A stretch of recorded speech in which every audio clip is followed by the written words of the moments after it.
आज की सबसे बड़ी खबर पाकिस्तान से आ रही है, जहां पूर्व प्रधानमंत्री इमरान खान को लेकर कई तरह के दावे हो रहे हैं और ये कहा जा रहा है कि पाकिस्तान की अडियाला जेल में उनकी रहस्यमयी परिस्थितियों में मौत हो गई है।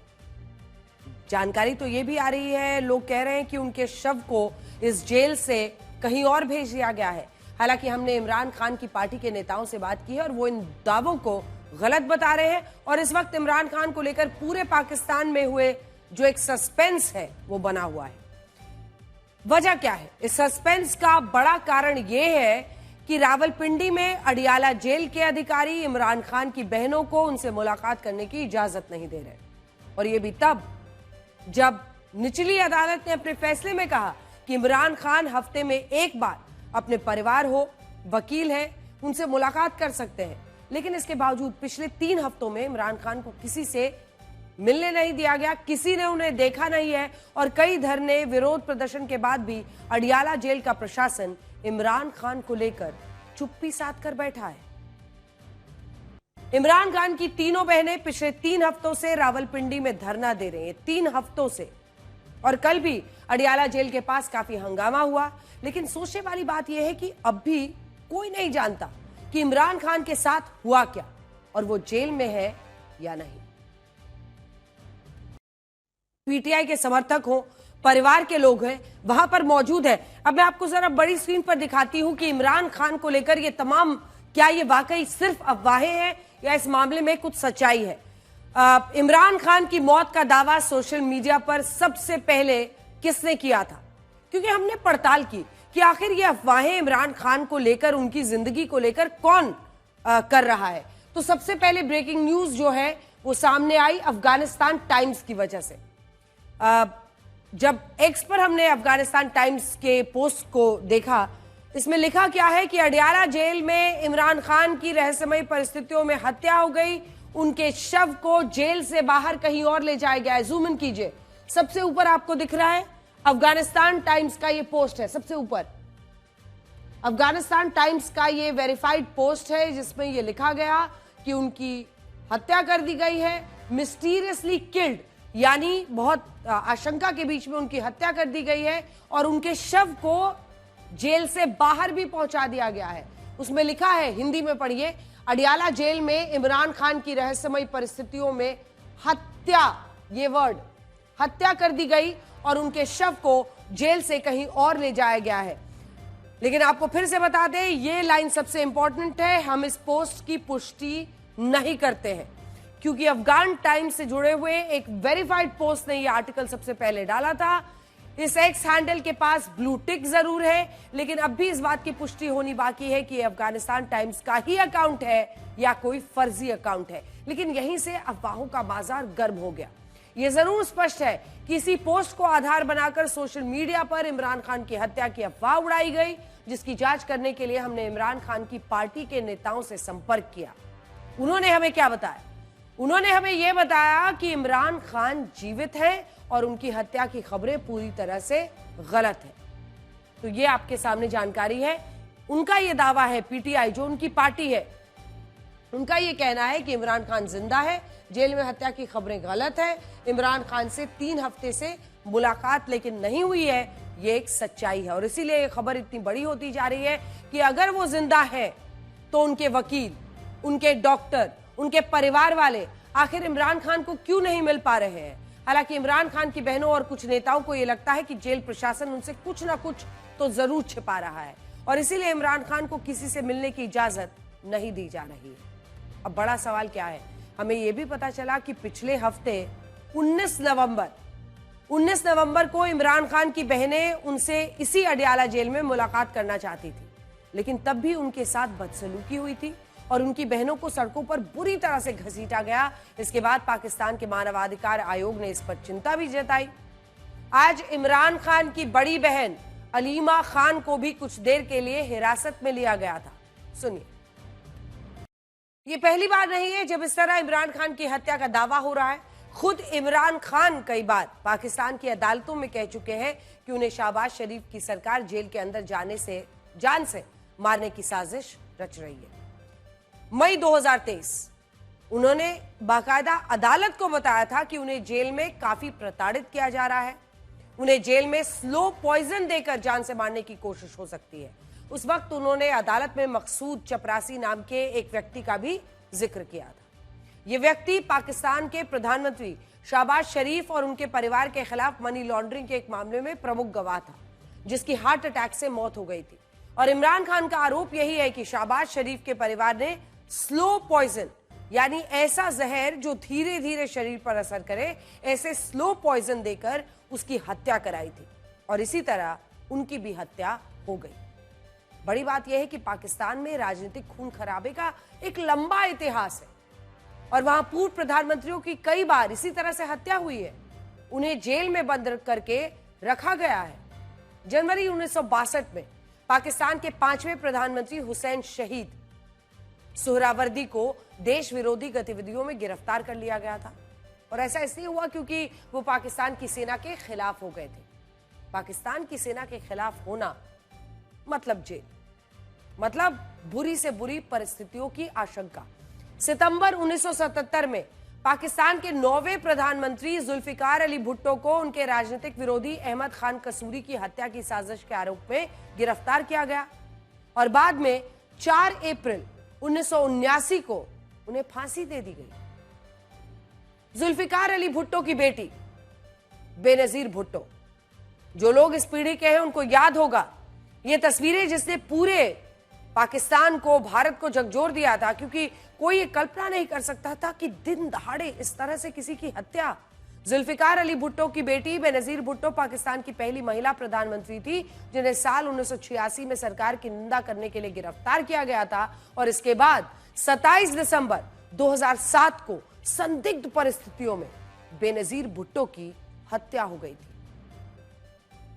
तस्वीरें आपके सामने हैं। वो एक रोड शो कर रही थी और इसी दौरान उन पर इस तरह का हमला हुआ था।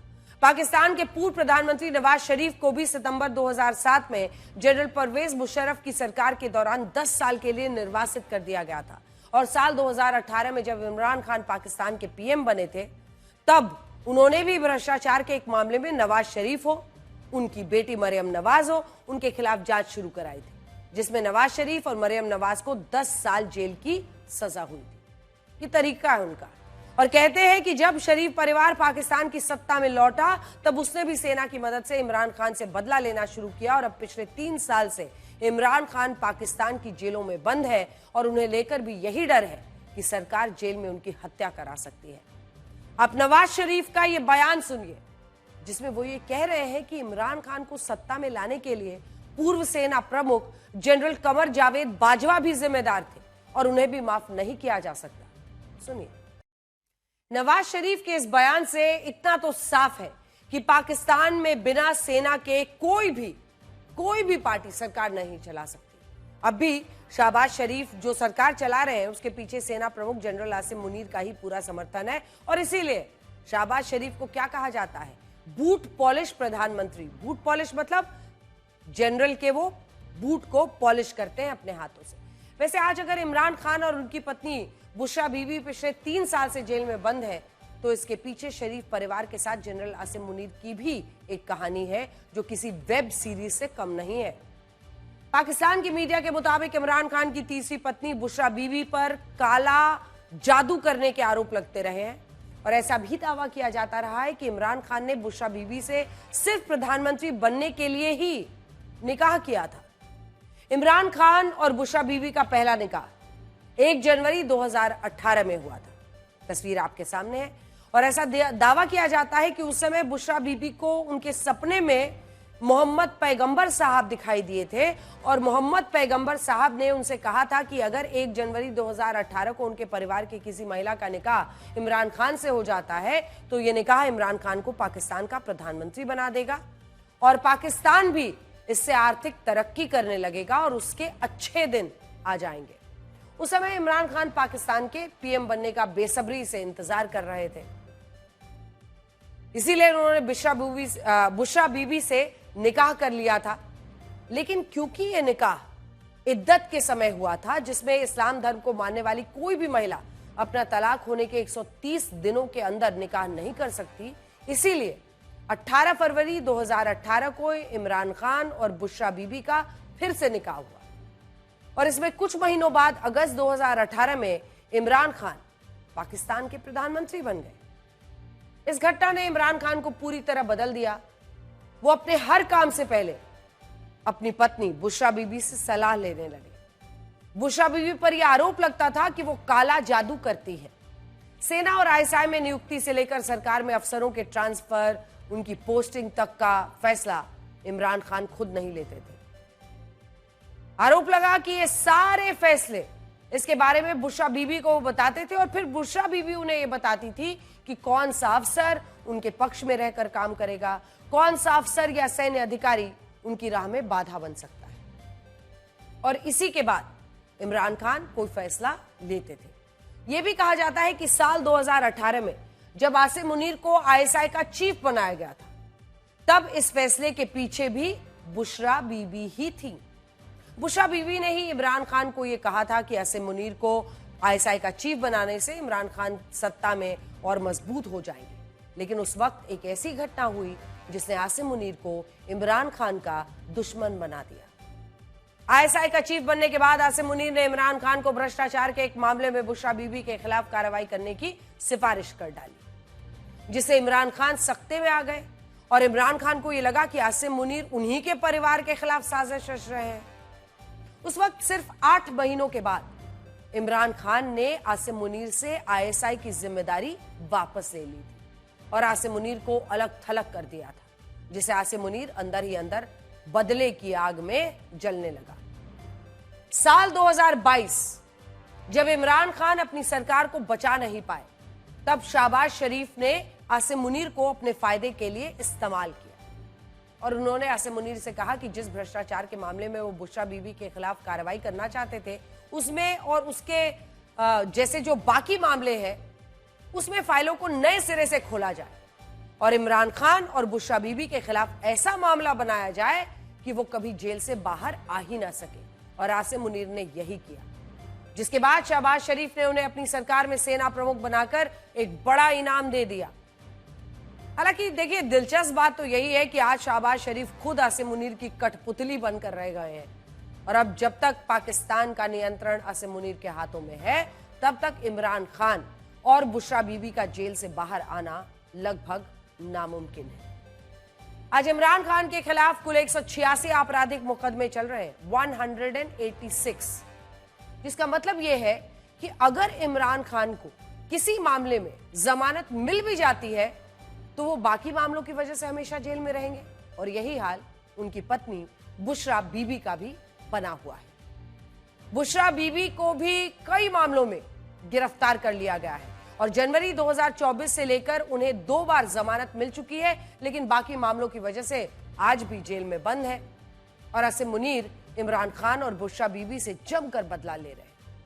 आज आपको इमरान खान का साल 2022 का वो बयान भी सुनना चाहिए जब सरकार गिरने के बाद उन्होंने भारत की विदेश नीति की तारीफ कर दी थी और विदेश मंत्री एस जयशंकर का एक बयान सुनाते हुए ये कहा था कि भारत वही करता है जिसमें उसका फायदा होता है, जबकि पाकिस्तान वो करता है जिसके लिए उस पर दबाव बनाया जाता है।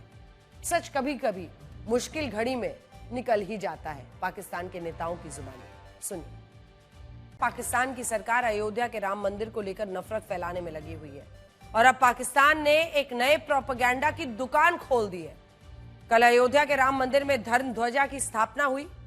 पाकिस्तान के विदेश मंत्रालय ने लंबा चौड़ा बयान जारी किया और ये कहा है कि ये मुस्लिम विरासत को मिटाने की कोशिश है, भारत में अल्पसंख्यकों को दबाया जा रहा है। मैं आपको बड़ी स्क्रीन पर यह बयान पढ़कर बताती हूं जो पाकिस्तान की तरफ से प्रोपेगेंडा की तरह इस्तेमाल किया जा रहा है, क्योंकि पाकिस्तान लगातार ये कोशिश करता है कि जब भी इस तरह की कोई बात हो तो वो हिंदू मुस्लिम मतभेद फैलाने के लिए इसका इस्तेमाल करे।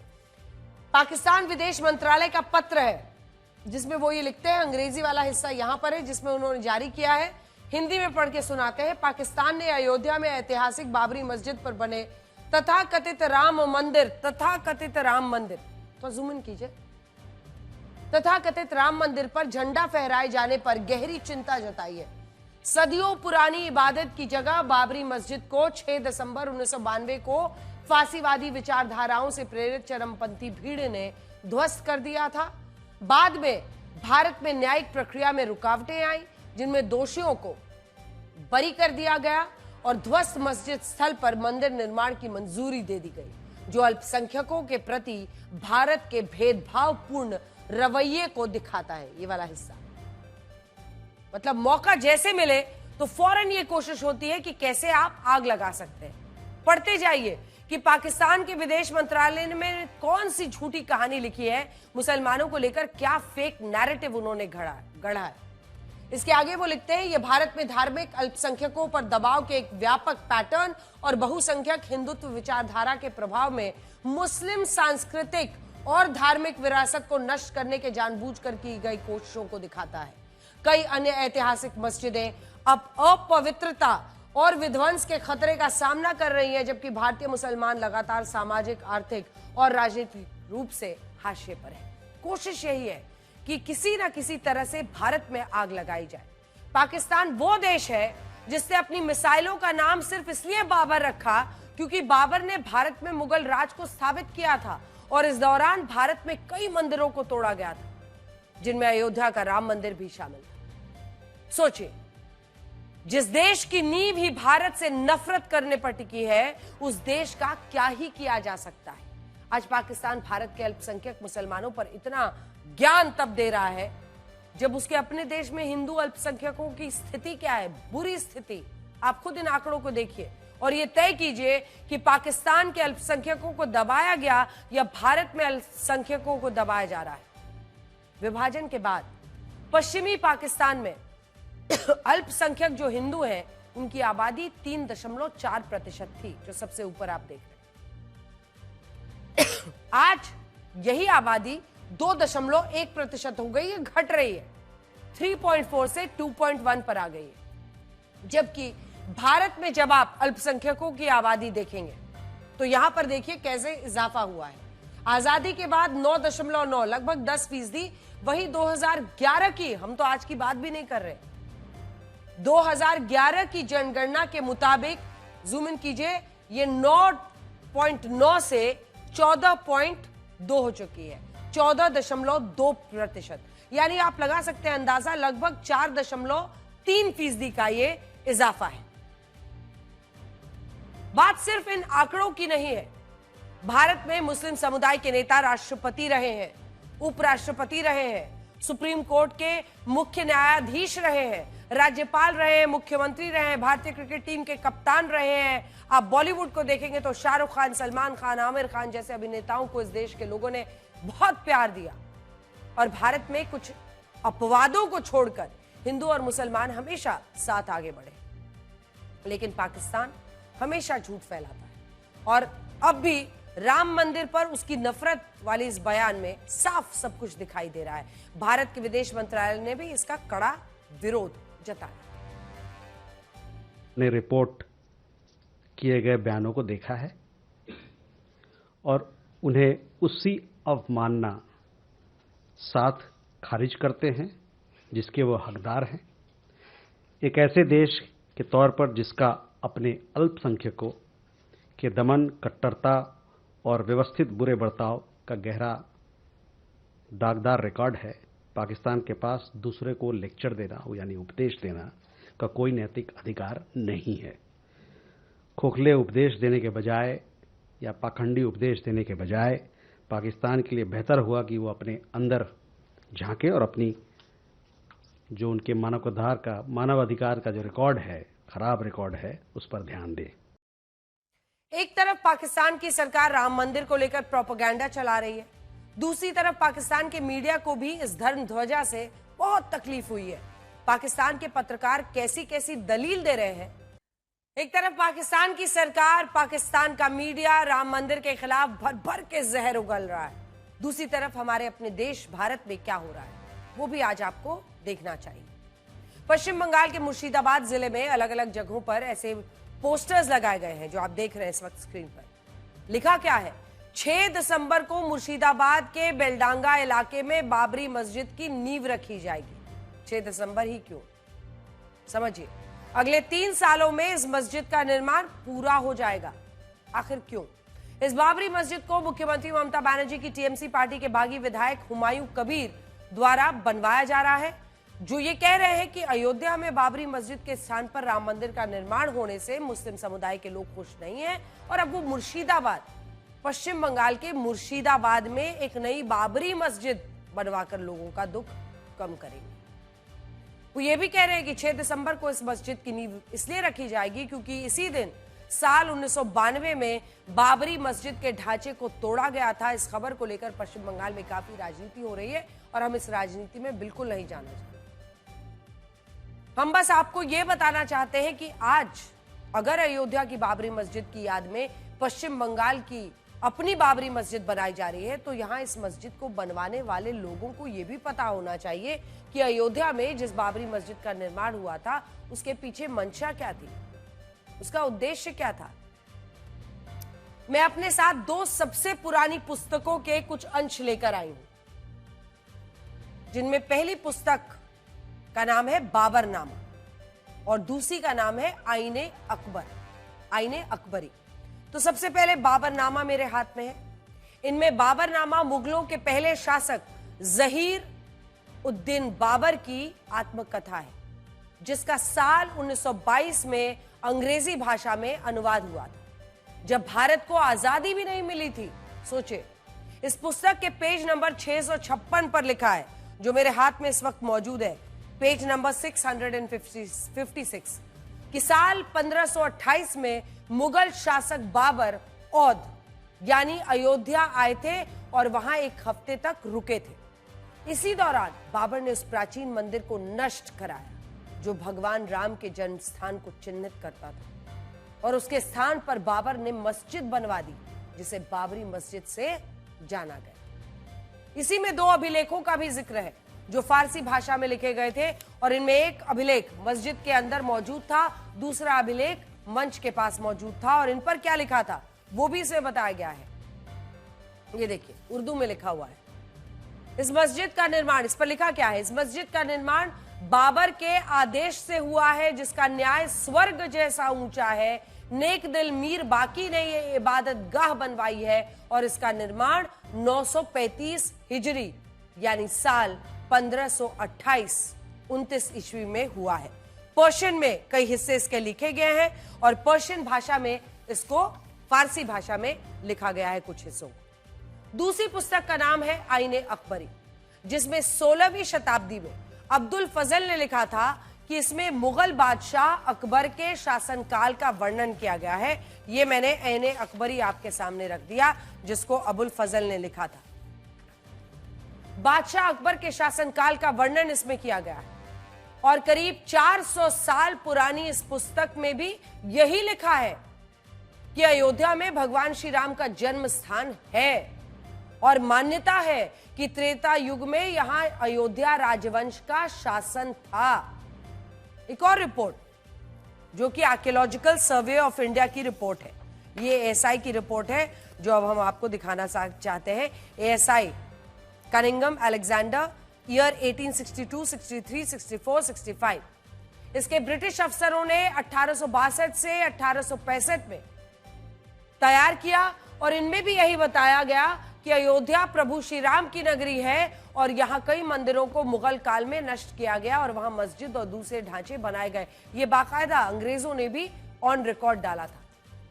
अब ये सारे ऐतिहासिक दस्तावेज हमने आपको इसलिए दिखाए ताकि आप ये समझ पाए कि अयोध्या में जो बाबरी मस्जिद बनाई गई थी उसका उद्देश्य लोगों की धार्मिक आस्था से नहीं था। उस वक्त अगर आप देखिए, बाबर अयोध्या से भगवान श्री राम की पहचान को मिटाना चाहता था, जिसके लिए बाबर के सेनापति मीर बाकी ने राम जन्मभूमि पर बाबरी मस्जिद का निर्माण कराया। इसलिए सोचिए, अगर इसी बाबरी मस्जिद की याद में आज पश्चिम बंगाल के मुर्शिदाबाद में एक नई बाबरी मस्जिद बनाई जा रही है तो इसका मतलब क्या होगा। हमें लगता है कि मस्जिद बनाने में कोई परेशानी नहीं है। हमारा संविधान खुद नियमों के दायरे में हर नागरिक को अपने धार्मिक स्थल बनाने की इजाजत देता है, लेकिन सवाल तब उठते हैं जब उसी सोच पर एक नई बाबरी मस्जिद बनाई जाती है जिसका इतिहास भगवान श्री राम की पहचान को मिटाने से जुड़ा हुआ है। यहां आपको यह भी सोचना चाहिए कि मुर्शिदाबाद में ही यह बाबरी मस्जिद क्यों बनाई जा रही है। जहां इसी साल सांप्रदायिक दंगे हुए थे और इन दंगों के बाद कई हिंदू परिवारों को इस पूरे जिले से पलायन करना पड़ा था, दूर भागना पड़ा था। आप खुद सोचिए, जो जिला सांप्रदायिक रूप से इतना संवेदनशील है, सेंसिटिव है, जहां हिंदू अब अल्पसंख्यक हो चुके हैं, 33% तो वहां पर हिंदू हैं, 65% से ज्यादा मुस्लिम आबादी है, वहां इस तरह से अगर बाबरी मस्जिद का मुद्दा लाकर किस तरह की राजनीति हो रही है? क्या हमारे देश की धर्मनिरपेक्षता को इस राजनीति की जरूरत है? बंगाल को सबसे ज़्यादा मुस्लिम लोगों का आबादी है, यहाँ रहते हैं, तो इनको लिए जो अंदर में दुख है बाबरी मस्जिद तोड़ने का बाद, तो मैं इसीलिए अपना ख्याल से मेरा आया जो एक नया बाबरी मस्जिद बनाने का मुसलमान लोगों को वो जो दुख है 33 साल से, वो दुख उनका अंदर से हट जाएगी। आपको वापस पाकिस्तान लेकर चलते हैं, जो पूरी दुनिया में ये ढिढोरा पीटता है कि वो आतंकवाद से पीड़ित है, जबकि हकीकत यह है कि पाकिस्तान से बड़ा आतंकवादियों का माई बाप कोई नहीं है। आज मुंबई में हुए 26/11 हमले की 17वीं बरसी है और इस मौके पर हाफिज सईद के बेटे तलहा सईद की राजनीतिक पार्टी पाकिस्तान मरकजी मुस्लिम लीग ने मोहम्मद अजमल आमिर कसाब का एक नया पोस्टर जारी किया, आपके सामने है, और उसे योद्धा बताया है। इसके अलावा इस पोस्टर में कसाब के पीछे जलते हुए ताज होटल, जिसकी तस्वीर आप देख रहे हैं, ताज होटल को दिखाया गया है और इसमें यह भी लिखा है कि सभी काफिरों के लिए एक ही तारीख और एक ही संदेश 26/11। सोचिए ये कितना बड़ा विरोधाभास है कि पाकिस्तान आज तक इस हमले में अपनी भूमिका होने से इनकार करता है, जबकि वहां नेशनल असेंबली का चुनाव लड़ने वाली हाफिज सईद की राजनीतिक पार्टी खुद 26/11 के आतंकवादियों का इस तरह से महिमा मंडन करती है, उनका पोस्टर्स जारी करती है, जलते हुए होटल दिखाती है। आज आप सबको यह भी सोचना चाहिए कि जिन आतंकवादियों ने इस हमले को अंजाम दिया, उसकी साजिश रची, उनका आखिर क्या बिगड़ा? हम आपको एक ऐसी दर्दनाक तस्वीर दिखाएंगे जिससे आप सोचने पर मजबूर हो जाएंगे कि क्या वाकई इस देश के युवाओं को एथलीट बनने और देश के लिए मेडल लाने के सपने देखने चाहिए। हरियाणा, जिसे सबसे ज्यादा मेडल लाने वाले खिलाड़ियों का प्रदेश माना जाता है, वहां एक हफ्ते में 2 बास्केटबॉल के जो खिलाड़ी थे, प्लेयर्स थे, उनकी बास्केटबॉल का पोल गिरने से मौत हो गई। बास्केटबॉल का पोल गिरने से मौत। आप भी जब इन तस्वीरों को देखेंगे तो आप भी यही कहेंगे कि यह हादसा नहीं, यह हत्या है। हरियाणा के रोहतक में अभ्यास करते वक्त बास्केटबॉल का पोल एक नेशनल प्लेयर के सीने पर गिर गया, जिससे 16 साल के हार्दिक राठी की मौत हो गई। हार्दिक उछलकर बास्केट रिंग में बॉल डालने का अभ्यास कर रहे थे। इस दौरान उन्होंने जैसे ही बास्केट रिंग को पकड़ा, बास्केटबॉल का पोल ही उनके सीने पर आ गिरा। इससे पहले हरियाणा के बहादुरगढ़ में 15 साल के बास्केटबॉल खिलाड़ी अमन के ऊपर पोल गिर गया और 2 दिन पहले उसकी भी जान चली गई। ये पोल कई साल पुराना और जंग खाकर लगभग गल चुका था। आखिर क्यों? इन तस्वीरों और घटनाओं से पता चल रहा है कि सबसे ज्यादा मेडल दिलाने वाले राज्य के प्रतिभाशाली खिलाड़ियों को कैसा इंफ्रास्ट्रक्चर मुहैया कराया जा रहा है। जिस मैदान में वो देश के लिए मेडल लाने के सपने को पूरा करने के लिए पसीना बहाते हैं, वहां उनकी जान लेने वाला इंफ्रास्ट्रक्चर खड़ा है। पोल जिसमें जंग लगी हुई है, जिसमें सब कुछ जर्जर हालत में है। इनके लिए बजट तो आता है, लेकिन कहां लगाया जाता है, ये जिम्मेदारी खेल अधिकारियों और संस्थाओं की होनी चाहिए। और आखिर क्यों इस तरह की मौत के बाद वहां के प्रशासन, वहां की तैयारियों, वहां पर जो भी जिम्मेदार है, उसके खिलाफ हत्या का मामला आखिर क्यों न दर्ज किया जाए? दावा किया जा रहा है कि रोहतक के जिस स्टेडियम में हार्दिक राठी की मौत हुई, वो 18 साल पहले सांसद कोटे से बना था और ये पोल भी तभी लगा था और शायद ये कभी बदला ही नहीं गया। स्टेडियम के लिए 20 लाख रुपए देने का भी दावा है। हालांकि सस्पेंड किए गए खेल अधिकारी का कहना है कि स्टेडियम उनके विभाग के अधीन नहीं था और इसका संचालन ग्राम पंचायत द्वारा होता है। यानी यहां भी कहानी गोल गोल करके घुमाई जा रही है, कोई जिम्मेदारी लेने को तैयार नहीं है। सोचिए, जब ये खिलाड़ी अपनी मेहनत के दम पर मेडल जीत लाते हैं तो यही सिस्टम अपनी वाहवाही के लिए सबसे आगे होता है। साथ आइए, फोटो खींचिए, सब जगह डालिए और सुर्खियां बटोरने के लिए लाखों करोड़ों के इनामों की बौछार कर दी जाती है, लेकिन सही समय पर खिलाड़ियों की सुविधा, खेल इंफ्रास्ट्रक्चर पर ध्यान नहीं देते। इन घटनाओं के बाद हरियाणा के खेल मंत्री ने दोनों जिलों के खेल अधिकारियों को सस्पेंड कर दिया है। हरियाणा के सभी 22 जिलों के स्पोर्ट्स ऑफिसर को जिले के खेल इंफ्रास्ट्रक्चर और सुविधाओं से जुड़ी पूरी जानकारी तलब किए जाने के भी आदेश दिए गए। अब हम आपको मध्य प्रदेश के रायसेन में हुए संघर्ष की तस्वीरें दिखाते हैं, जहां रेप के आरोपी की गिरफ्तारी ना होने को लेकर पुलिस और अधिकारियों में जमकर झड़प हुई है। गुस्साए प्रदर्शनकारियों ने पुलिस पर पथराव किया, जिसके बाद पुलिस की ओर से लाठीचार्ज हुआ, आंसू गैस के गोले दागे गए। यह संघर्ष इतना ज्यादा बढ़ गया कि इसे रोकने के लिए कई जिलों की पुलिस बुलानी पड़ी। मध्य प्रदेश के रायसेन में रेप की घटना को लेकर बवाल मचा हुआ है। आरोपी पर सख्त एक्शन को लेकर लोग सड़कों पर उतर आए और जमकर पथराव किया, जिसके जवाब में पुलिस ने लाठीचार्ज किया और आंसू गैस के गोले छोड़े। लोगों की नाराजगी रेप की घटना को लेकर है, जिसमें मासूम बच्ची से रेप का आरोपी सलमान 5 दिन बाद भी पुलिस की गिरफ्त से बाहर है। इस बवाल को लेकर 6 जिलों के 500 से ज्यादा जवानों को मोर्चा संभालना पड़ा। आरोपी की गिरफ्तारी ना होने से लोग नाराज थे। इस दौरान प्रदर्शनकारियों पर पुलिस की कार्रवाई ने लोगों को और आक्रोशित कर दिया और बवाल बहुत ज्यादा बढ़ गया, जिसे मुश्किल से काबू में किया जा सका। आपको हांगकांग से आई भयानक आग की तस्वीरें दिखाते हैं, जहां कई हाई राइज जो बिल्डिंग्स हैं, ऊंची इमारतें ऐसे जलने लगी जैसे ये कंक्रीट की इमारत नहीं बल्कि कोई जंगल हो। इस आग में कई लोगों की मौत हो गई। हांगकांग के टाइपो में कई ऊंची रिहायशी इमारतों में भीषण आग लग गई, जिसमें कम से कम 4 लोगों की मौत हो गई। बताया जा रहा है कि इस इमारत में निर्माण कार्य भी चल रहा था, जिसके लिए बाहरी हिस्से में बांस का मचान लगाया गया था।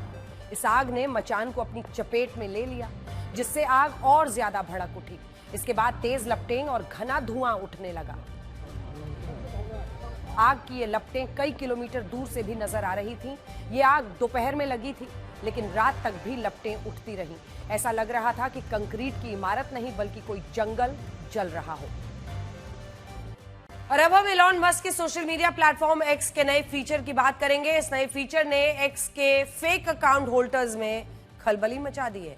पहले कई एक्स यूजर्स अपने बारे में गलत जानकारियां दिया करते थे, लेकिन नए फीचर ने उसका पर्दाफाश कर दिया है। एक्स में अब कुछ खास जानकारियां पब्लिक हो गई हैं, जैसे एक्स अकाउंट बनाने की तारीख, यूजर की लोकेशन, अकाउंट वेरिफिकेशन की तारीख, बार बार बदले गए यूजर नेम की संख्या, और इसके साथ ही ऐप को गूगल प्ले स्टोर से डाउनलोड किया गया और ये ऐप स्टोर से ना बताया गया। तो कई सारे बदलाव किए गए हैं। सबसे ज्यादा बवाल यूजर की लोकेशन को लेकर है कि आखिर ये अकाउंट कहां से चलता है, और यूजर की लोकेशन सार्वजनिक किए जाने को लेकर है। अभी तक क्या होता था कि कोई भी एक्स यूजर अपने बायो में कुछ भी भर देता था, मतलब ये कि लोकेशन वाली जगह आप कुछ भी लिख सकते थे, नाम कुछ भी डाल सकते थे।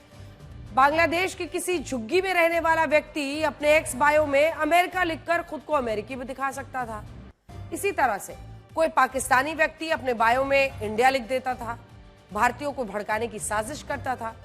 एक्स के इस नए फीचर ने इन जैसे लोगों को बेनकाब कर दिया है। भारत में सीए, एनआरसी, एसआईआर, वोट चोरी, ईवीएम हैक होने की अफवाह फैलाने का काम ऐसे ही कई नकली भारतीय एक्स अकाउंट्स की तरफ से किया जाता था। हम आपको कुछ उदाहरण देकर बताना चाहते हैं। स्वाति चतुर्वेदी नाम के इस अकाउंट को देखिए। इसे देखकर ऐसा लगता है जैसे ये किसी हिंदू भारतीय महिला का एक्स अकाउंट है। लोकेशन में इसने इंडिया लिखा है।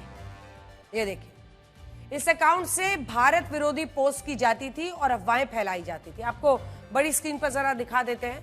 देखिए, ये जो हैंडल आप देख रहे हैं इस वक्त टेलीविजन स्क्रीन पर, इसमें नाम डाल दिया गया स्वाति चतुर्वेदी, लोकेशन में इंडिया लिखा है और एक के बाद एक जय हिंद भी डाला हुआ है। ये वाला देखिए, इससे आप समझेंगे कि किस तरह से मिसलीड करने की कोशिश है। लोकेशन में इंडिया डाला गया है, अफवाहें फैलाई जाती थी। देखने वालों को यही लगता था कि कोई भारतीय हिंदू महिला ऐसा कर रही है, लेकिन सच यह है कि ये अकाउंट पाकिस्तान से चलाया जा रहा था। दूसरा, इसी तरह से एक और हिंदू महिला भावना जोशी के नाम से फेक अकाउंट बनाया गया। इस अकाउंट में यूजर ने खुद को सेक्युलर हिंदू बताया। ये देखिए, क्योंकि इसी के जरिए, और ये सनातनी झंडा जो आप देख रहे हैं, इसका अक्सर इस्तेमाल आप देखेंगे इस तरह के फेक अकाउंट्स में किया जाता है। सेक्युलर हिंदू हूं, कट्टर नहीं। इसने अपनी लोकेशन में लखनऊ लिखा था, लेकिन असलियत में ये अकाउंट कहां चल रहा था? मिडिल ईस्ट से ऑपरेट हो रहा था, यानी अरब देशों से। एक मुस्लिम महिला शाजिया नूरी, जिसके नाम से ये फेक अकाउंट चल रहा था। एक बार जूम इन कर लीजिए। इसका लोकेशन क्या दिख रहा है? महाराष्ट्र। ये देखिए, ये वाला, ये जो आप देख रहे हैं, महाराष्ट्र लोकेशन दिख रहा है। इस अकाउंट में हिंदू विरोधी बातें लिखी जाती थी ताकि हिंदू मुस्लिम दंगे फैल जाएं, लोगों को भड़काया जाए, लेकिन ये अकाउंट सऊदी अरब से ऑपरेट हो रहा है। इसी तरह से रेणु चौधरी नाम का ये फेक अकाउंट भी मिडिल ईस्ट देशों से ऑपरेट हो रहा था। जूम इन कीजिए। अकाउंट पे आपको दिखेगा मुंबई लिखा हुआ, लेकिन ये भी अरब देशों से ऑपरेट हो रहा था। इसके जरिए भारत में जातिगत भेदभाव फैलाने वाले भड़काऊ पोस्ट किए जाते थे। एक अकाउंट है मुस्लिम आईटी सेल। ये देखिए, मुस्लिम आईटी सेल। अब देखिए, इसमें पूरा सामने आ रहा है। एक अकाउंट जो ये चल रहा था, भारतीय मुस्लिमों को बहकाने भड़काने वाली पोस्ट करता था। इसने अपनी लोकेशन में लिखा है the world is ours completely, मतलब वो अपनी लोकेशन छिपा रहा था। नए फीचर में उसकी लोकेशन मिडिल ईस्ट दिख रही है। हबीबा नाम से एक पाकिस्तानी यूजर भारतीय मुद्दों पर आपत्तिजनक टिप्पणियां करती थी। उसने अपनी लोकेशन में क्या लिखा हुआ है? लंदन। तो ये देखिए, एक के बाद एक, यहां पर जूम इन करके दिखा दीजिए। हबीबा, लंदन इंग्लैंड लिखा हुआ था। मतलब ये दिखाने की कोशिश थी कि अलग अलग जगहों से हम लोग कर रहे हैं, भारतीय हैं, लंदन में हैं, और ये तमाम। और ये अकाउंट तो पाकिस्तान से ऑपरेट हो रहा था। एक्स पर ऐसे हजारों अकाउंट हैं जो पाकिस्तान, बांग्लादेश, मिडिल ईस्ट देशों से ऑपरेट हो रहे हैं, और इनमें भारत के मुद्दों पर चिंता जाहिर की जाती है, भड़काऊ बातें लिखी जाती हैं, जबकि इन अकाउंट्स का मकसद भारत के हिंदू मुस्लिमों की भावनाओं को भड़काना है ताकि देश में अशांति फैल जाए।